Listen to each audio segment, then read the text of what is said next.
When Lisabi was born, he did not cry. He just opened his eyes and stared at the roof, like he already knew he was meant for something big. They thought he was just a blacksmith's son, but Lisabi would become the man who stood up to the whole empire and vanished like a ghost. This is not just a story. It is a story of a man who changed everything quietly. Lisabi grew up in a small village called Itoku. His father was a blacksmith.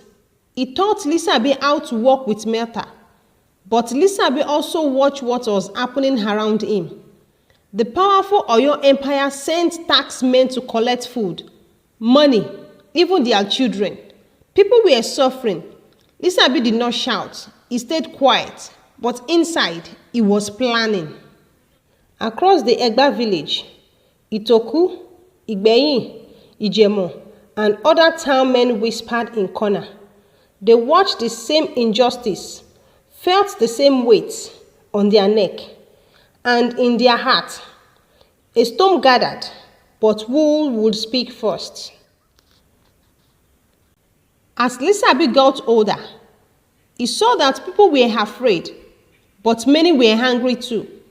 He brought them together, farmers, traders, hunters. He named them Ologun Parakoyi, meaning the silent ones. They met in secret. They trained together, not for revenge, but for justice. Lisabi told them, anger strikes once, purpose strikes until we win. One day, in the middle of a busy market, a tax collector hit an old man. People were afraid to act, but Lisabi stepped forward. He said, no more. And with one hit of his staff, the taxman fell. Suddenly, Lisabi group, the Ologun Parakoyi, came out of the crowd. They attacked the tax collectors. The whole market joined. That day, the people of Egba people took back their freedom. The Alaafin of Oyo heard what happened. He was angry. He sent 5,000 soldiers to punish Egba land.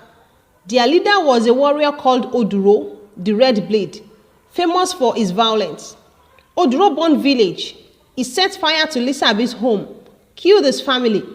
Lisabi came too late, but he didn't cry. He picked up one burnt nail from the ground and disappeared. Lisabi and his people hid in the forest. They knew the land well. They set traps. They moved in silence. One night, Oduro brought his men into the sacred forest. It was a trap. The trees were ready. The fire rained down. Spears came from the ground. In 1 hour, most of Oduro men were dead. Oduro ran, but his pride didn't survive. Alaafin tried something new. He sent gifts and promised peace. Tired and hungry Egba people believed him. Lisabi agreed to his meeting. That night, his closest fighters were poisoned. Only few survived. Lisabi escaped into the forest again. On top of Okeata Hill, Lisabi stood alone. He had no hammer, only his staff and his mother nail. He pushed the nail into the ground. A huge tree grew up suddenly, blocking the enemy soldier. Then his warrior attacked. It was like the forest itself joined the Ologun Parakoyi in fighting. And after that day, Lisabi was never seen again. To this day, the people of Egba speak of Lisabi not as a man, but as a symbol. He was not the strongest, nor the loudest, but he understood something greater, that silence can sound more than a thunder. Every year, they celebrate him, not for his war, but for his peace. And if you walk the forest of Itoku in the early morning, you might still hear it. A whisper beneath the pillar, a step without sound. Lisabi, the warrior who became silent. Did you enjoy the story of Lisabi? If it inspired you, tap the like button and share it with someone who needs to hear. Subscribe for more powerful African stories and tell us in the comments, what do you think of Lisabi history? Do we still have people like him anymore?